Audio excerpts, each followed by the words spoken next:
En tant que family officer, c'est toujours entre l'excitation et la prudence que je rencontre un entrepreneur ou une famille dans laquelle il y a un entrepreneur qui détient une participation très importante dans une société familiale.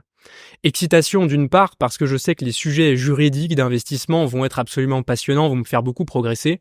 Et puis prudence parce que une entreprise familiale fait naître au-delà des aspects techniques beaucoup d'aspects psychologiques dans la famille. Et il faudra être très sensible à ces aspects-là pour pouvoir rendre un réel service. Et donc aujourd'hui, j'ai le plaisir de parler des sujets de gouvernance familiale avec un notaire expert du sujet qui va pouvoir nous éclairer un petit peu plus sur la façon justement d'échanger et de soulever ces sujets qui sont parfois un petit peu délicats. Donc j'ai le plaisir de rencontrer Pierre Sénac. Pierre Sénac, bonjour. Bonjour Lucien. Donc j'ai envie qu'on procède dans cet épisode un petit peu par de zoomer de plus en plus et de commencer donc par l'aspect le plus général et au niveau de la famille.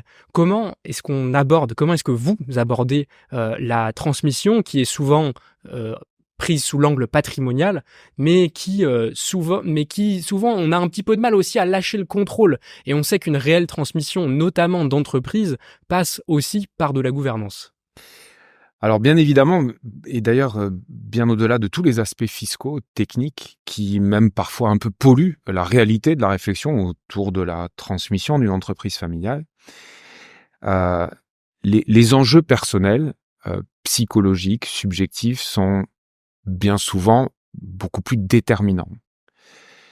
Et la difficulté, c'est qu'on ne parle pas d'un individu qui fait des choix, on parle d'une famille qui doit faire des choix ensemble, qui doivent définir un projet de vivre ensemble, autour notamment d'une entreprise familiale, qui est parfois pas un cadeau.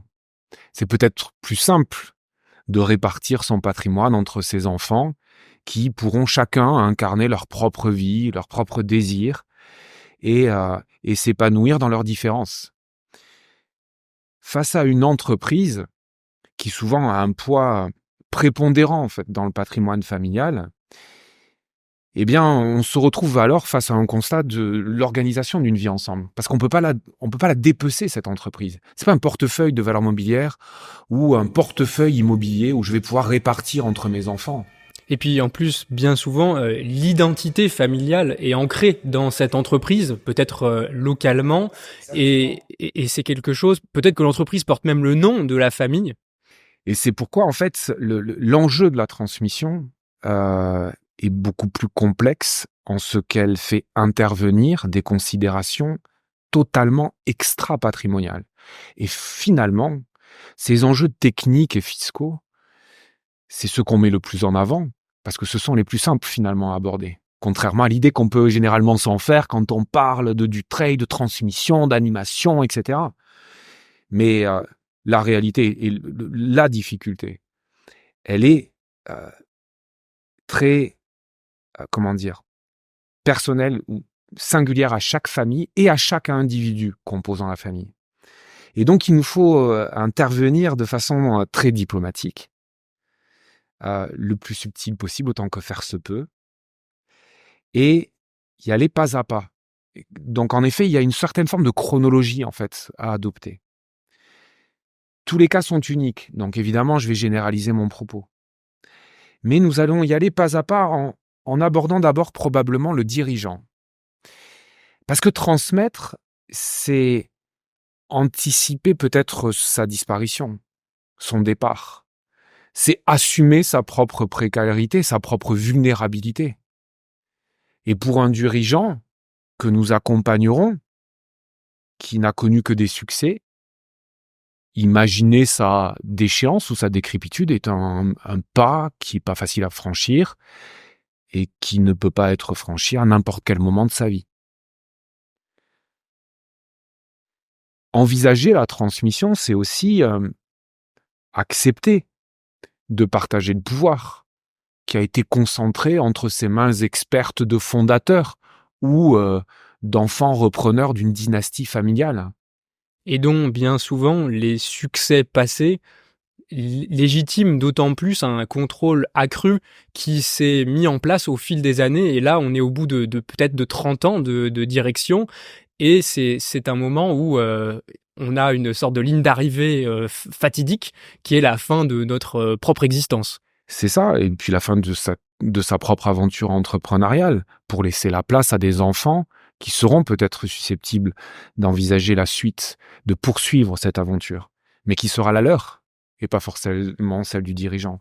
Donc des enjeux psychologiques extrêmement complexes, mais qui sont le préalable à tout. Et parfois, des dirigeants me disent, moi, après moi, le déluge. Très bien, vis avec, etc. Il n'y a pas d'enjeu de gouvernance. Et ceux qui y sont attachés, il faut d'abord faire ce travail-là, personnel, pour savoir si c'est envisageable. Et alors, en tant que conseil, on comprend qu'il faut y aller avec des pincettes, évidemment, parce que c'est un sujet difficile que pour nous-mêmes, on aurait certainement du mal à aborder. Comment en pratique, comment faites-vous ? En fait, c'est plus facile. C'est plus facile face aux autres que pour soi-même. Et donc, des professionnels sont là pour ce faire. Il faut pas cacher les réalités. Et c'est souvent, en fait, par une explication la plus simple, fruit d'une expérience, de tout ce qui pourrait se passer si nous organisons positivement la transmission et que nous acceptons les enjeux qui président à cette transmission. Enfin, de passer toutes ces étapes personnelles et techniques, comme on l'a vu, c'est en illustrant notre propos. Voilà tout ce qui peut se passer si on ne fait rien. Et vous avez le droit de ne rien faire. Et de laisser, en fait, la loi, votre famille, votre conjoint, vos enfants, repreneurs, non-repreneurs, vos collaborateurs, vos conseils, se débrouiller avec tout ça. C'est un choix. Alors nous allons exprimer tout ce qu'on a vu dans des situations dans lesquelles ce choix n'a pas été pris, où le décès est survenu de façon accidentelle, prématurée, et voilà tout ce qui s'est passé. Et nous avons l'expérience du drame humain, patrimonial, familial, que constitue l'impréparation. Et donc, nous parlons de cette expérience, nous échangeons sur cette expérience, et nous laissons alors le dirigeant suivre son propre chemin. Et pendant longtemps, il va croire peut-être à son immortalité. Et puis peut-être le premier accident, la première maladie, un peu grave, etc., va lui faire comprendre que, en effet, il est responsable de son conjoint, parfois, de ses enfants, de l'harmonie familiale, de la capacité qu'on aura demain face à ce patrimoine et toutes ces complications, en fait, toutes ces questions auxquelles les enfants seront alors confrontés, que s'il n'est pas en situation d'en assumer la responsabilité comme il l'a fait tout au long de sa vie en tant que dirigeant, ça sera peut-être, même probablement, une source de rupture de cette harmonie familiale, d'éclatement de la cellule familiale. Parce que les enfants se construisent bien souvent par opposition l'un à l'autre. Les qualités de l'un seront les défauts de l'autre. Faute de faire des choix, faute d'en assumer la responsabilité, de l'organiser positivement, il est très probable que les enfants n'auront pas la même vision, n'auront pas les mêmes vues, n'auront pas les mêmes ambitions, et que ça sera une source de conflit inéluctable. Donc c'est par la confrontation à la pratique que nous arrivons parfois à lui faire entendre, petit à petit, au moment où il aura choisi, de l'inéluctabilité de cette prise de responsabilité. C'est extrêmement important, mais il ne faut pas être avant l'heure et il ne faut pas être après l'heure. Donc il faut que les conseils l'ouvrent ou ouvrent le dirigeant, les conseils patrimoniaux, à ces questions en essayant de trouver le bon moment pour l'envisager positivement. Sachant qu'il y a des considérations qui sont autres que psychologiques. Il peut y avoir des considérations purement opérationnelles ou économiques. Donc, ils vont nous aider à aborder régulièrement cette question. Ma mission sur le podcast, vous le savez, c'est d'interviewer les meilleurs professionnels qui permettent aux entrepreneurs de jouir de leur patrimoine en lui donnant du sens. En ce moment, nous cherchons à étendre notre message et pour nous aider, c'est simple, partagez cet épisode sur LinkedIn et faites-en profiter à votre réseau. Effectivement, dans la vie de la société, on aura plein d'opportunités. Je pense particulièrement aux family officers, aux banquiers aussi qui nous écoutent, qui sont là au quotidien. Les notaires, alors comme le marché immobilier en ce moment est moins porteur, peut-être qu'on les voit moins souvent, mais tous ces conseils ont leur moment finalement pour rentrer dans la discussion et au fil des restructurations, les experts comptables évidemment pourront apporter ces éléments-là pour pouvoir peut-être là apporter une valeur réelle puisque une cellule familiale quand même souvent c'est un argument de poids pour les dirigeants. Et d'ailleurs au-delà même des aspects patrimoniaux qui sont des acteurs de cette réflexion, enfin des moteurs en fait de cette réflexion. Il y a l'entreprise. L'entreprise, elle vit, l'entreprise, elle a de la sève, l'entreprise, elle a besoin de savoir ce qui pourra arriver au décès de son dirigeant, ou s'il est lui-même victime d'une situation de vulnérabilité ou d'incapacité. En tant que dirigeant d'entreprise, j'ai une responsabilité à l'égard mais pas qu'économique, pas juridique, mais même morale vis-à-vis de mes associés, de mes partenaires, de mes collaborateurs. Je suis parfaitement conscient de ma propre précarité et que la vie de mon entreprise, je l'espère, me survivra en fait, et qu'elle dépassera ma propre précarité. Et j'ai cette responsabilité-là et la capacité que j'ai à envisager une gestion dynamique de mon entreprise. C'est aussi celle qui préside à l'idée d'un dépassement, en fait. Le dirigeant n'est qu'un porteur d'histoire, mais ce n'est pas forcément le début et la fin de l'histoire. Et donc, pour les collaborateurs, pour ses partenaires et pour la survie de l'entreprise, eh bien, il faut savoir donner toujours la main à celui qui sera l'acteur de sa créativité, de son dynamisme. Et donc, ça relève parfois d'un dirigeant. Et c'est pour ça qu'il y a un moment où il va peut-être se dire « mais j'ai peut-être envie de moins m'investir », où je suis moins alerte, où je ne représente pas une rupture technologique qui est absolument nécessaire pour mon entreprise. Et à ce moment-là, de la même façon, c'est l'entreprise qui va provoquer ce changement et cette réflexion personnelle.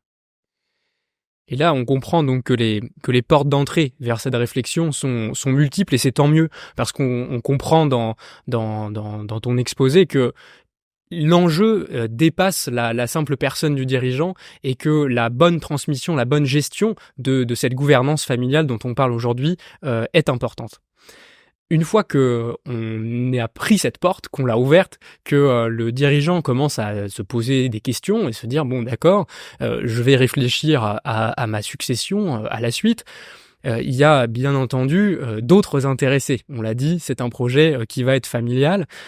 Comment fait-on pour intégrer ces intéressés? Là, je parle même de toute la famille. Est-ce qu'on établit des documents ensemble? Est-ce que comment on fait finalement pour essayer d'avoir peut-être une vision commune comme on l'a fait pour son entreprise, mais à un niveau de l'actionnariat et de la famille en particulier? Alors, c'est un jeu de vase communicant. C'est presque une réflexion par ruissellement. Nous invitons à la réflexion le dirigeant et puis qui finit parfois par comprendre l'intérêt, en fait, de mener cette réflexion jusqu'à son terme, jusqu'à une mise en œuvre, justement, de ce type de protocole, de pactes familiaux, en fait, et de transmission opérationnelle et capitalistique de l'entreprise. Mais quand je dis on y va petit à petit, parce qu'il faut habituer tout le monde. Et c'est souvent, ça s'inscrit dans une durée longue, en fait. C'est-à-dire que la transmission d'une entreprise, que ce soit d'un point de vue capitalistique et opérationnel, peut prendre des décennies. C'est un temps long dans lequel parfois on s'inscrit. Souvent d'ailleurs.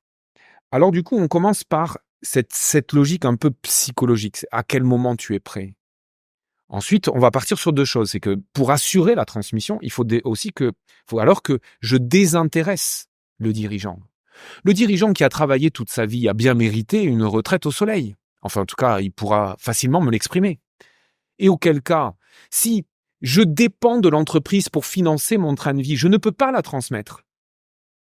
De sorte qu'économiquement, il faut que j'assure l'indépendance patrimoniale du dirigeant pour me permettre d'en envisager une transmission capitalistique et opérationnelle qui va me déposséder inéluctablement.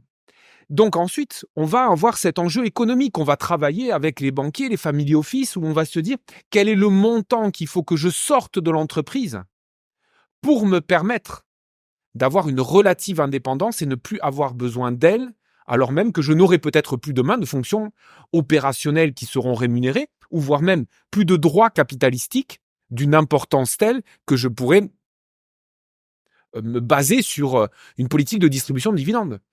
Donc en fait, on va économiquement devoir assurer son désintérêt. Et quand je dis le dirigeant, je parle du dirigeant comme son conjoint.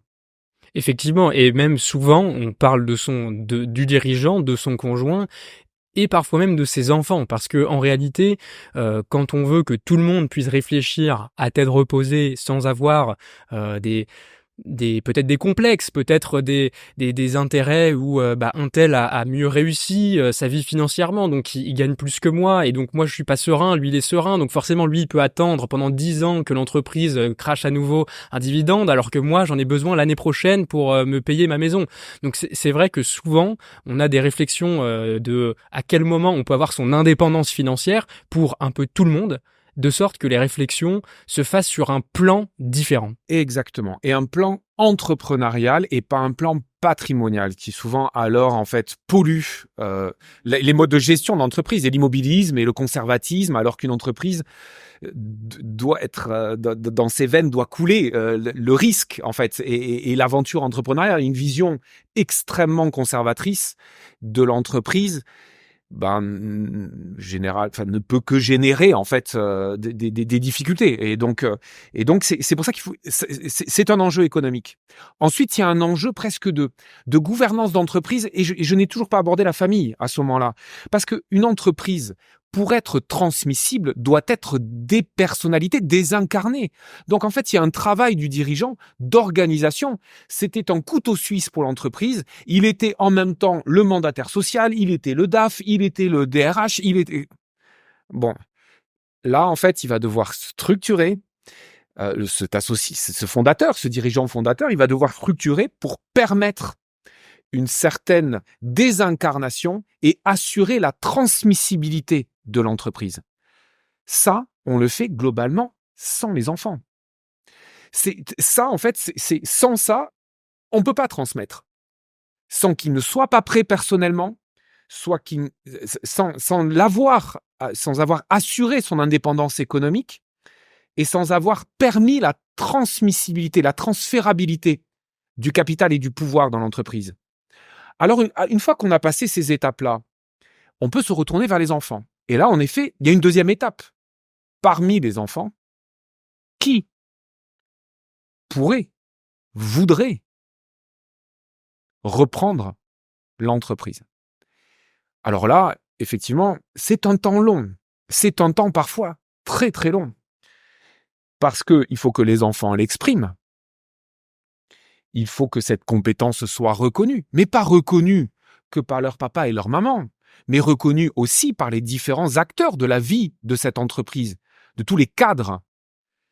Le dirigeant fondateur a parfois toute légitimité pour prendre des décisions et l'imposer à tous ses collaborateurs.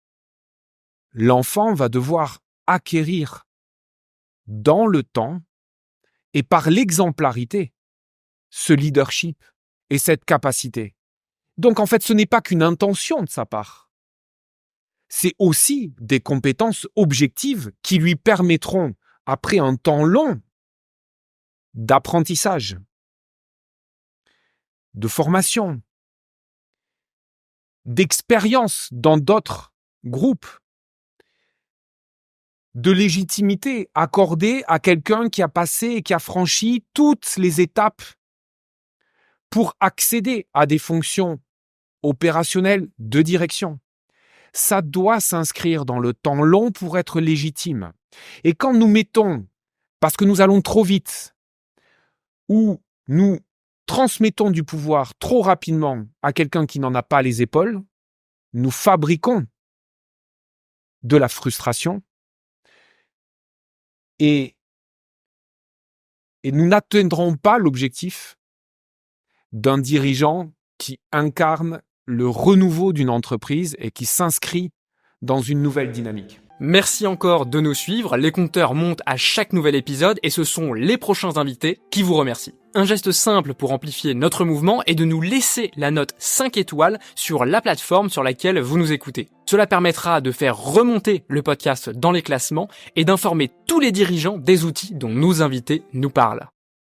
C'est vrai que c'est intéressant de partir dans cette distinction et c'était l'objectif pour nous de parler là d'abord de l'enfant repreneur qui finalement est un petit peu l'acteur central de la pièce, mais qui ne doit pas non plus aller jusqu'à éclipser ses frères et sœurs qui évidemment ont leurs enjeux financiers, on en a parlé tout à l'heure, mais aussi psychologiques et je pense qu'on en parlera dans un deuxième temps de ces non-repreneurs parce que c'est absolument essentiel pour l'équilibre et déjà la paix familiale. Sur le repreneur, on comprend que, et on le conçoit très bien, le petit con à la tête de l'entreprise, personne n'a envie de le voir et personne n'a envie de mettre ses enfants non plus dans cette situation.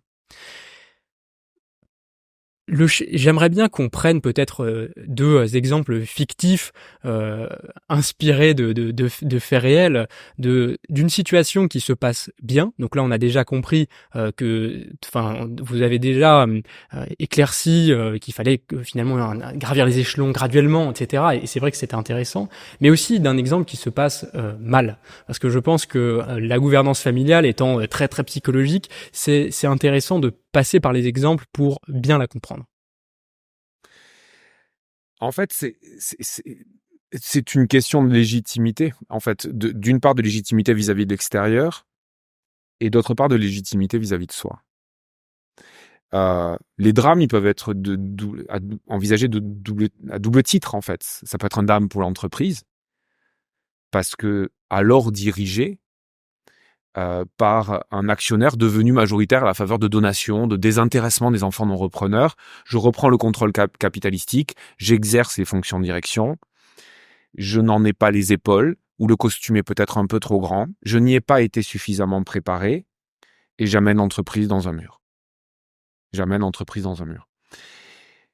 Ça, c'est un problème entrepreneurial, de compétences entrepreneuriales et de choix d'une personne qui n'était peut-être pas le plus à même pour conduire l'entreprise face aux multiples difficultés qui sont inéluctablement, auxquelles un dirigeant se confrontera inéluctablement. Et y a-t-il à ce propos des bonnes pratiques qui permettent, on va dire dans le cas général, de fournir les épaules, c'est un petit peu dévoyé comme expression, mais de permettre une formation réelle et de transmettre ce pouvoir qui est si difficile. C'est une discussion que j'avais justement sur ce sujet-là avec un client tout à l'heure pour essayer de voir jusqu'où chacun des enfants est capable d'aller.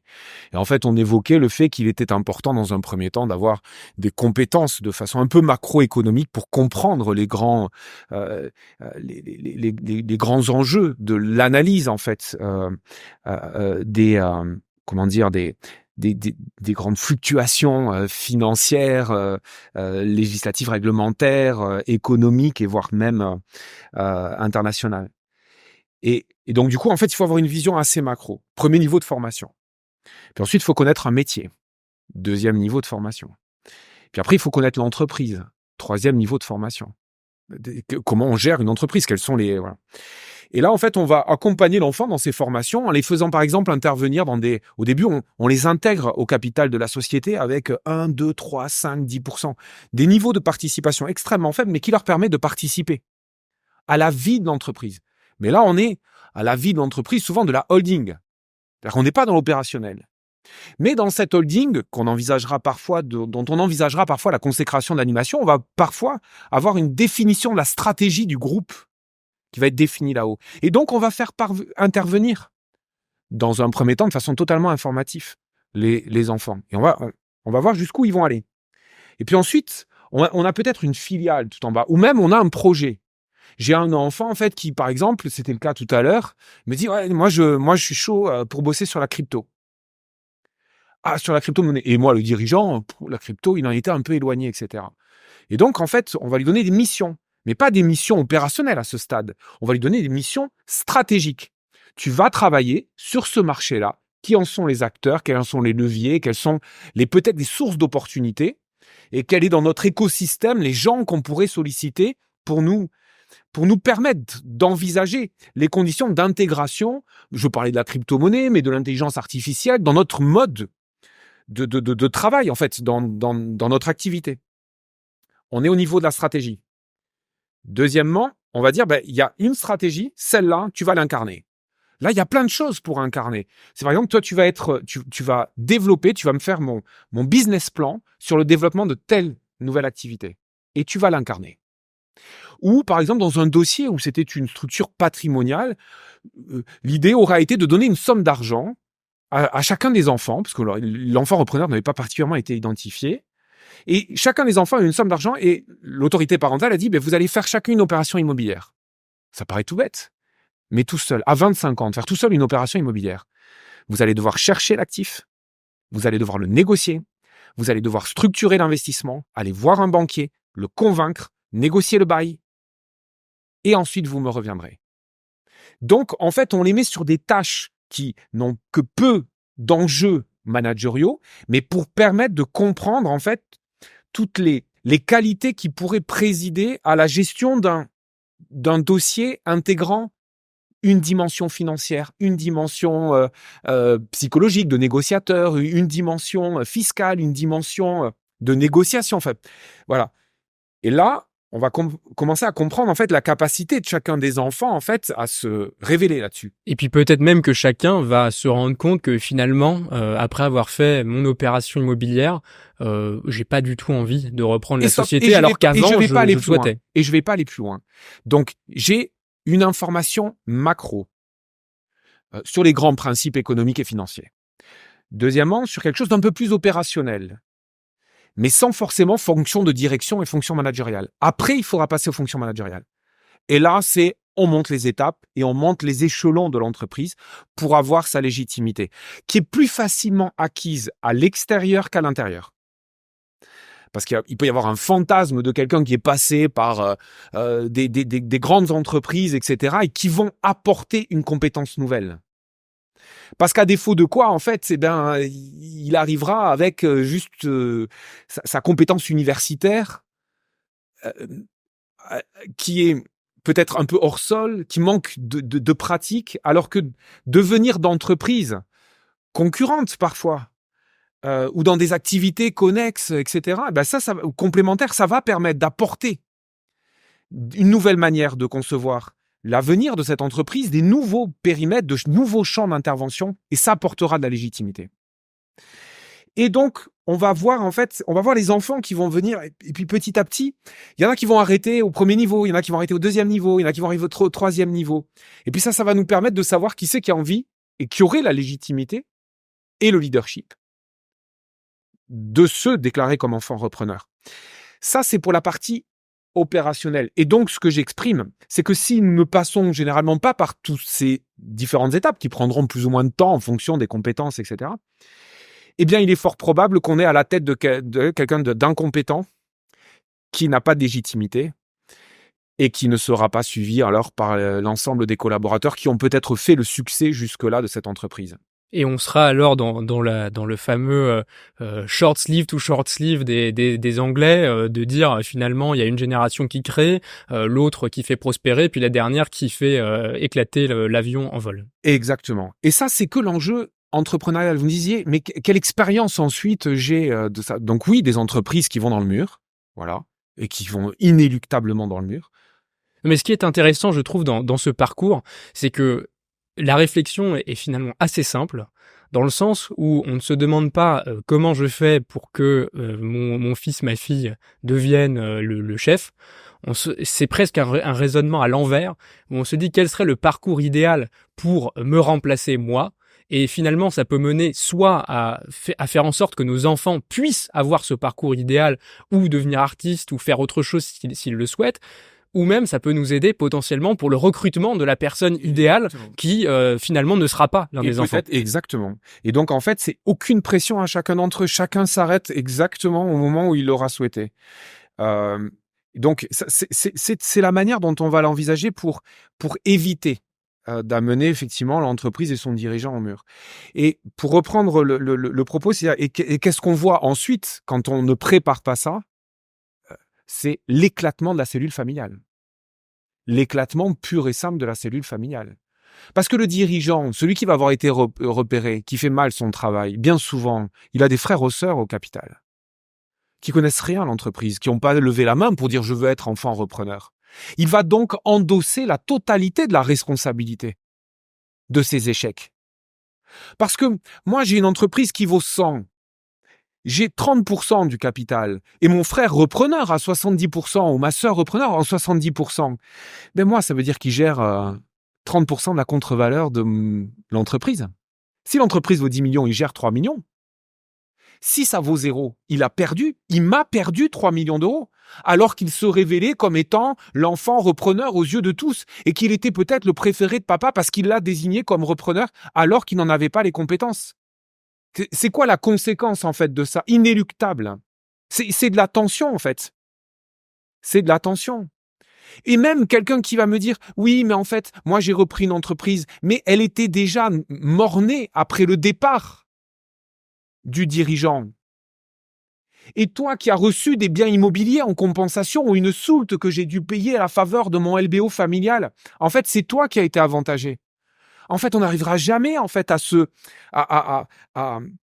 éviter pas forcément cet éclatement de la cellule familiale, mais au moins les tensions qui résulteront inéluctablement de situations différentes, de visions différentes et de la responsabilité de l'échec auquel peut-être le dirigeant, que le dirigeant aurait dû anticiper. Et c'est particulièrement intéressant parce que ça fait écho à notre dernière discussion qui était au sujet de l'OBO immobilier, dans laquelle on soulignait l'importance du rationnel économique. Et là, j'ai l'impression que c'est la même chose. Finalement, si on regarde sans nos lunettes de fiscaliste, de notaire, de family officer avec une vision financière de transmission optimisée en 3 dimensions dans l'espace comme ça, finalement un projet qui économiquement ne marche pas depuis le début, c'est pas en faisant un Dutreil qui va diminuer les droits de succession que ça va mieux marcher après. Et je trouve que c'est important de remettre ça au centre parce que on est tous un petit peu coupables de ça avec nos capacités techniques. On dit que quiconque a un marteau voit tous les problèmes comme des clous. On est forcément un petit peu coupable de ça en se disant voilà, c'est super, on va pouvoir faire un Dutreil. Oui, mais c'est vrai que le Dutreil, il y a quand même un petit peu de gouvernance qui doit être transmis au passage. Et donc je pense que c'est des rappels qui sont absolument essentiels pour apporter, encore une fois, je disais le mot au début de l'épisode, un véritable service et pas un desservice, ça veut dire en anglais, pas en français, à nos clients. Et c'est pourquoi en fait, et je partage totalement cette analyse et moi-même je me fais parfois le spécialiste du dispositif Dutreil, alors que ça ne correspond qu'à une très faible partie du temps consacré à l'accompagnement des transmissions d'entreprise. Et la raison en est souvent simple, c'est que on est dans du temps très long, qu'on ne maîtrise absolument pas. C'est pas le cas en fait d'un dossier qu'on va aborder d'un point de vue complètement technique. Rédiger un acte de donation, c'est pas le plus long dans la transmission d'entreprise, mais préparer les personnes, préparer l'entreprise, etc. C'est quelque chose qui est absolument déterminant à la réussite de ce projet.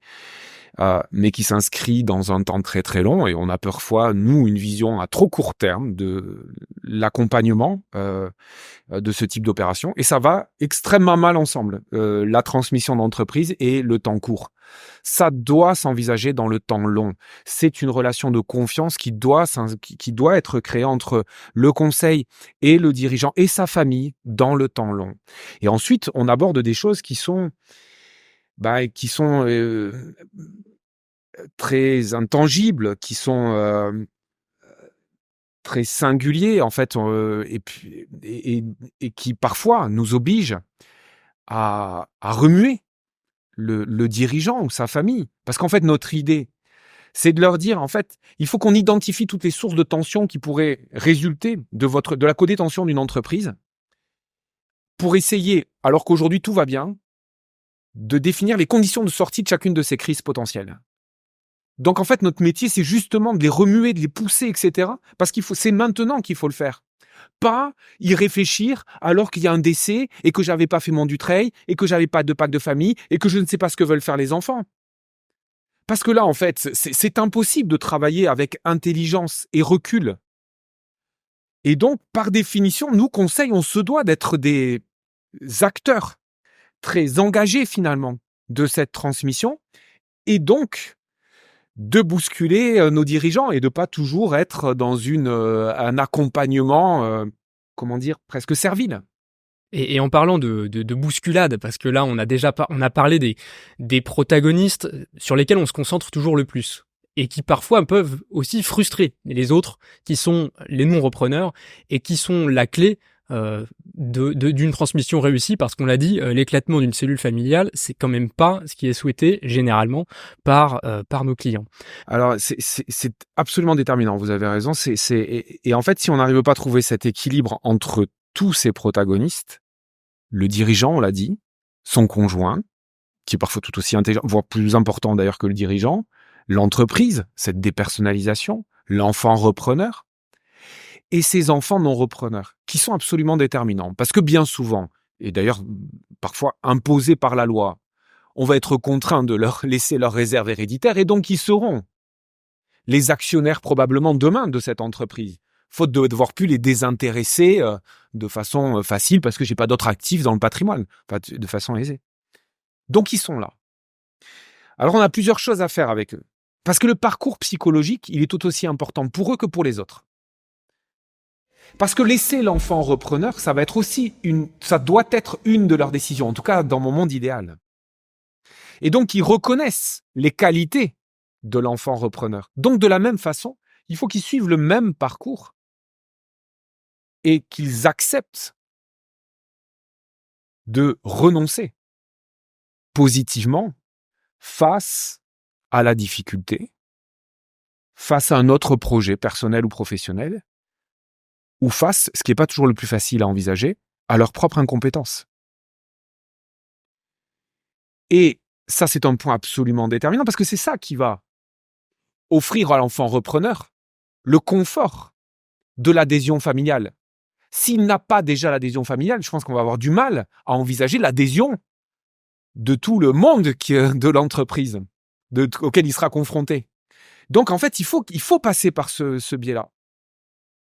Et même, quand il ne s'en rend pas compte, il faut que les conseils, et parfois l'autorité parentale, accompagnent cette reconnaissance. Parce que de la même façon, il y aura parfois des choix entre plusieurs enfants repreneurs potentiels qui n'ont pas forcément des idées divergentes, alors qu'on pense à une entreprise qu'on ne peut pas scinder, dont on ne peut pas... eh bien le dirigeant, il a deux possibilités. L'autorité parentale, soit elle les départage, soit elle les laisse se départager. Mais qu'est-ce que c'est ? Et là, j'ai un problème familial qui est absolument déroutant. C'est que soit l'autorité parentale va exprimer le fait qu'il va penser que l'un est peut-être plus compétent. Première hypothèse. Deuxième hypothèse, il ne fait pas ce choix-là. Il les laisse à la tête de l'entreprise et à son disparition, c'est la mort de la fratrie ou de l'entreprise.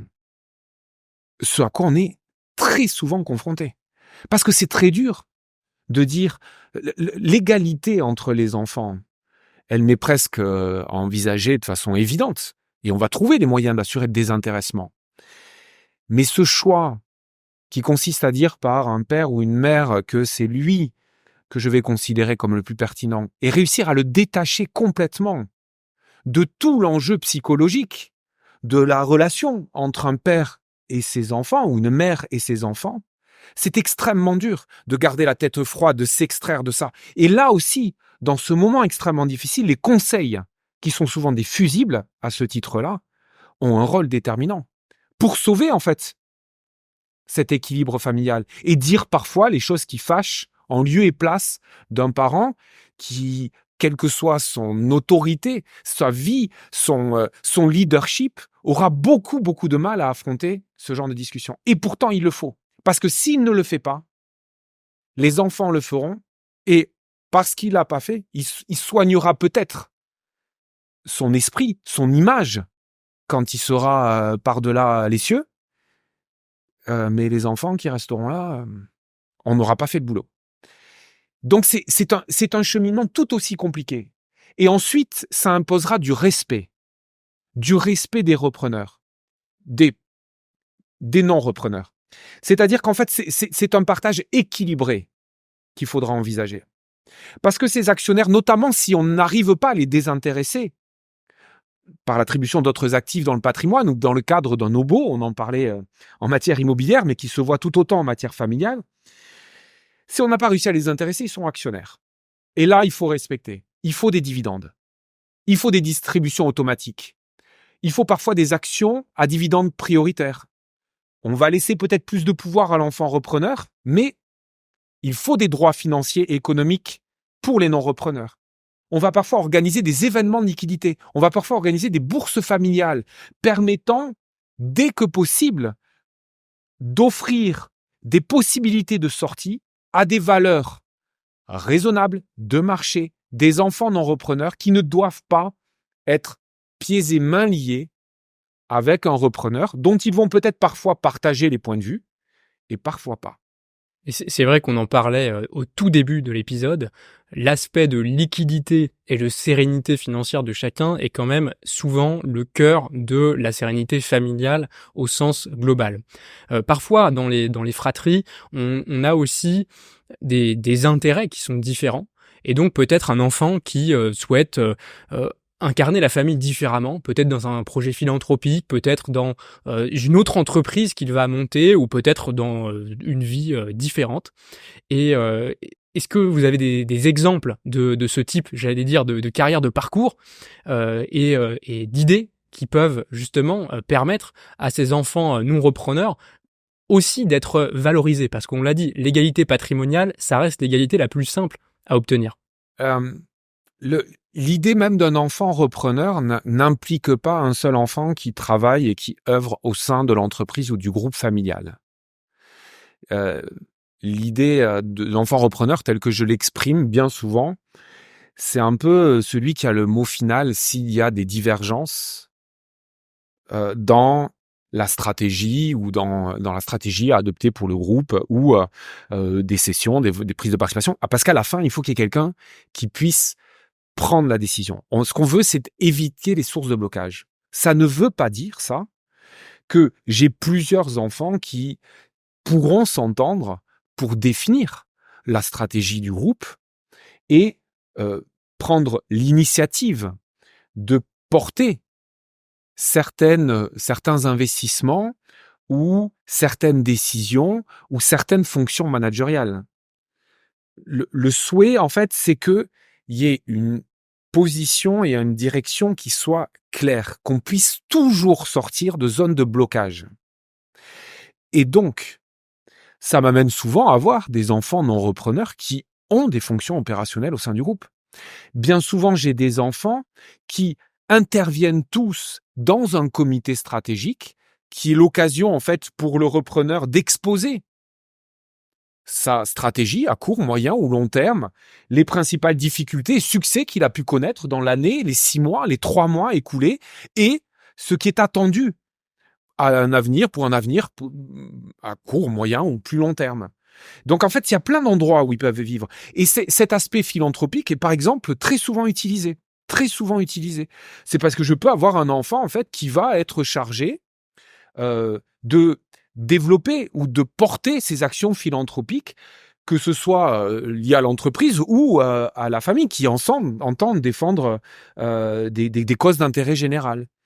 Et ça peut se faire dans l'entreprise comme à l'extérieur, où on a parfois en fait des enfants qui vont développer des activités entrepreneuriales partiellement dehors du groupe. La holding familiale va prendre une participation, va participer notamment, comme un fonds d'investissement le ferait, à une entreprise qui sera par ailleurs détenue pour une majorité parfois par un enfant non repreneur, mais qui va avoir une position un peu mixte. Il va porter son activité entrepreneuriale différente de celle du groupe, mais par ailleurs partiellement financé par ce dernier. Donc il y a une énorme souplesse. Il y a pas de fiche recette en fait à présenter. Néanmoins, la seule chose, c'est que plus les intérêts sont imbriqués et qu'on ne peut pas de façon assez organisée et anticiper les conditions de leur désolidarisation, ça peut générer une difficulté. C'est-à-dire qu'il faut que ce soit, c'est un terme peut-être très juridique, mais qui a beaucoup de sens en la matière, un affectio societatis permanent. S'ils ne s'entendent pas, il faut définir les conditions d'une séparation. Il faut que chaque année, finalement, on puisse presque se poser la question, est-ce qu'on continue ou pas, presque comme si on se remariait chaque année, et que si une année on décide pas, on décide de ne pas se remarier, eh bien, on puisse cesser l'activité ensemble. C'est ça. Et que celui que j'ai qualifié tout à l'heure d'enfant repreneur, en fait, qui porte le fonds de commerce historique, puisse, dans le cas d'une séparation, assurer la continuité de la gestion de cette partie de l'activité pour qu'il n'y ait pas de rupture, qu'il n'y ait pas d'interaction trop négative des enfants non repreneurs dans la gestion au quotidien de cette activité. Et donc, c'est pour ça que tout s'anticipe et qu'il n'y a pas...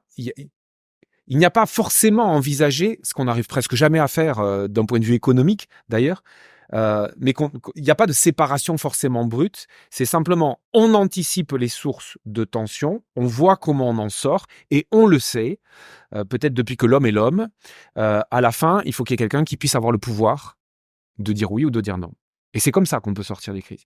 Et si cette personne-là a le leadership nécessaire et la reconnaissance de tous les membres de la famille, du board, des partenaires, des collaborateurs, eh bien, évidemment, la chose sera beaucoup plus envisagée avec beaucoup plus de sérénité et beaucoup plus d'efficacité. Eh bien, merci d'avoir apporté un petit peu de subtilité dans la gouvernance familiale, qui est un sujet complexe, sans fin, et puis qui finalement n'a pas de formation. Il n'y a pas d'université en gouvernance familiale, et c'est pour ça que c'est finalement l'expérience qui crée ces compétences. Donc, merci de nous avoir partagé. Merci beaucoup, merci Lucien, merci infiniment. Ah, et avant de terminer, 3 actions pour nous aider à booster le podcast. À qui avez-vous pensé en écoutant cet épisode ? Un ami, un collègue, un ancien camarade de promo ? Faites-lui le cadeau de lui partager cet épisode. Pour ne pas louper les prochains et être à la pointe de la gestion de fortune des dirigeants, rendez-vous sur le-family-office.fr et renseignez votre email. Enfin, mettez une note 5 étoiles sur votre plateforme de podcast préférée. Il me reste à vous remercier pour votre écoute et vous donner rendez-vous dans 2 semaines pour le prochain épisode.